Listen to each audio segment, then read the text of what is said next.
do a quick video to explain why it is so important to measure your EC, to measure the level of nutrients you have, and not to just do it by timing or whatever. So here we have a glass of plain tap water from my house. This is from the city, and you can see that the water from our house right now, it says 242. Typically it's between 2 and 300, which is 0.2 and 0.3 if you're measuring by EC. So let's go ahead and just say that that's 244, right? So recently the Aerogarden over here, it started beeping. It said the nutrient on the right side needs to be replaced. So I said, okay, we'll do that, but let's check it first. So I checked the nutrient on the right side, and it said it had an EC of 2200 or 2.2, right? So let me put the decimal point here so that you know. 2.2, right? And on the left side, we had 0.089, which is fantastically low. In fact, it's so low that I didn't believe it and I tested it again. And bear in mind that the tap water here is actually around 0.25, 0.3, right? So it's significantly lower than the EC of the tap water. So how does that happen? We can't even make that, because anything that I would make would be adding nutrients to existing water. So what happens is we have this giant, humongous plant on the left side here, and he's gobbling up those nutrients, right? So he gobbles up all the nutrients that I gave him plus more. He starts eating into the nutrients from the tap water. So what do we get? We end up with an EC that's even lower than tap water. So we started out with 0.24, we end up with 0.89. In fact, yesterday when I checked it, it was 0.110. Now it's 0.089 as of this morning. So it actually is falling day by day, and the plant was doing a very good job of removing every single last trace of anything from the water. However, if we're to go look at this chart, it says add in 6 days. So according to this, our plant still has 6 days worth of food left, yet it was at 0.089.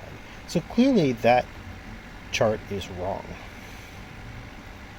Now the reason that I went and measured this was because it said to add food. So I checked the right side. The right side was at 2.2, and it says to add food. So why would that be? Well, it's simple, because it just does it based on time. It doesn't know that there's not that many plants, that they're not sucking up much nutrients, and that everything's fine. So I took the measurement. I said, okay, the one on the right actually doesn't really need food. The one on the left certainly does. So let's look at this in more detail. So I decided to add food to the left side, and the standard amount that the bottle says to add is 24 milliliters for this size. So I added 24 milliliters a couple hours ago. I came back and checked again. Now it's at 1100 or 1.1. So to be honest, that's not even terribly high. On the other hand, I added 3 milliliters to the right side, and it's at 1.9 now. So why did it drop? Well, because I added water to both sides. I added quite a lot of water to the left side, and I added a fair amount of water to the right side as well. So, the plants do want to be kept up, topped up with water, but they also want to have nutrient levels that don't vary too much. So, again, the way that the Aerogarden works is it simply sets a timer, waits until enough time has passed, and then it goes ahead and tells you to replace the food.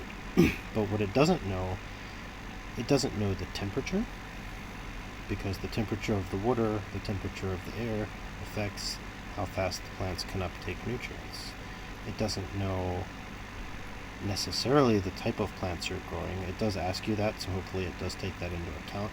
It doesn't know how many plants you're growing, whether you're growing 1 or 4 or 10. It has no idea, right? So Again, if you buy the seed pods from them, then maybe hopefully that's taken into account. But as time goes on and the plants get bigger or larger, the standard that they're using is going to vary more and more from your actual situation, and you're going to end up in situations where, like you see here, the left side is telling me I don't need to add anything, even though it's at 0.089, and the right side is telling me I do need to add stuff, even though it's at 2.2. So again, hopefully it knows that tomatoes can handle more than that, and it's trying to get me up to 2.4 or something like that. But honestly, if I had added an entire 24 milliliters, I'd probably be at like 4 right now, which may be a bit too high. So just bear in mind that the idea of remember by yourself that you should change every 2 weeks, or even if your unit tells you when to change, that is really only a very rough estimation, and you're much better off measuring it yourself and being sure what the level of nutrients you should have, and trying to maintain it that way. So, unfortunately, even fancy units with touchscreen and all that good stuff like the Aerogarden, they don't have AC sensors built in. I don't know why, because they're not that expensive. They're much easier to keep calibrated and everything than, for example, a pH sensor is. But nonetheless, they're not standard equipment. They're not built in. So I really do recommend to anyone out there that you just go ahead and buy an EC meter, just a cheap one, simple one, because it's much better than not having one at all. So that is my 2 cents.